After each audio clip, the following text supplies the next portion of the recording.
Guys, this is Jenny from Early Learning Center. Today guys, we will having a product knowledge about this item. It's called Discovery Mind Blow Magnetic Tileset.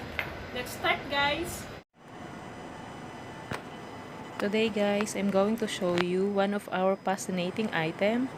It's made by Discovery Mind Blow. It's called Magnetic Tileset. This item included 24 pieces set of glossy tiles with different colors, 12 triangles and 12 square.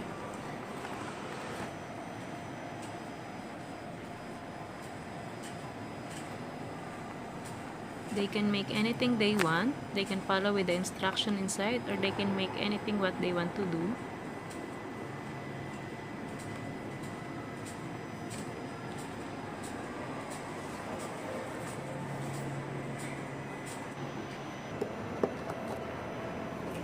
Let's do the unboxing guys.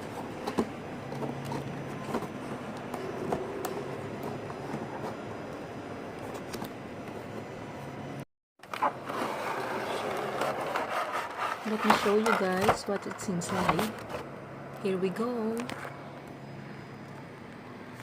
Inside guys, we have 12 triangles and 12 rectangles. Kids will love this because it's a glossy colorful bricks. I really love all the colors actually.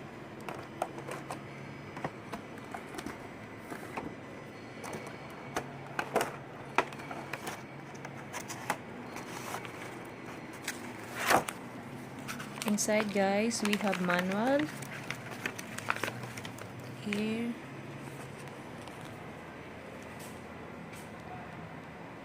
They can build 3D or by following these steps.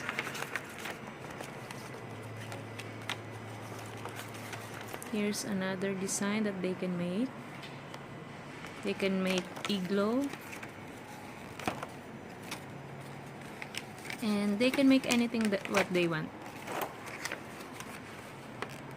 Here we have more. There's a direction how they can make it. They can make shapes, 3D shapes, and houses. They can build the houses also. And now I'm going to show you how to build it by following the instruction. They can create stunning design to create hexagon, pentagons, 3D models, buildings, and animals, and anything what's their mind think up.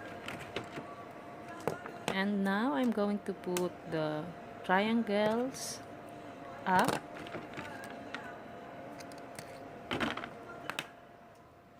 Like this.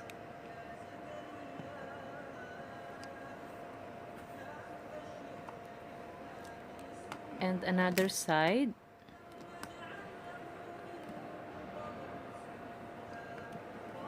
And now here is our house. Let me show you guys. This is our yeah. Now let's build another one. This time we will make a 3D design. We have to put it all bricks together, same what we did earlier.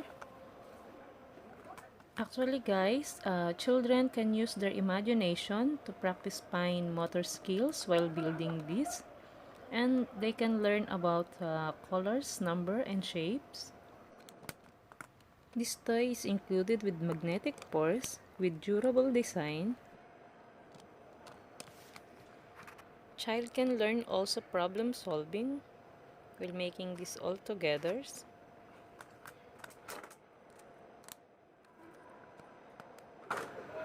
And now our 3D design is almost finished. Here guys, because of the magnetic force, they can stick all together and see the colors.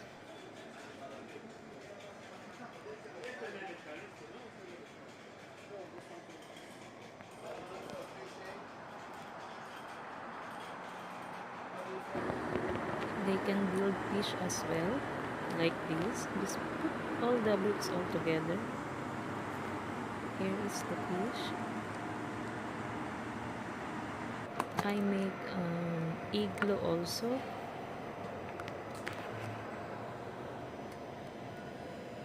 It's really nice. Thank you for watching. See you next time. Bye. Hey guys, this is Jenny from Early Learning Center. Today's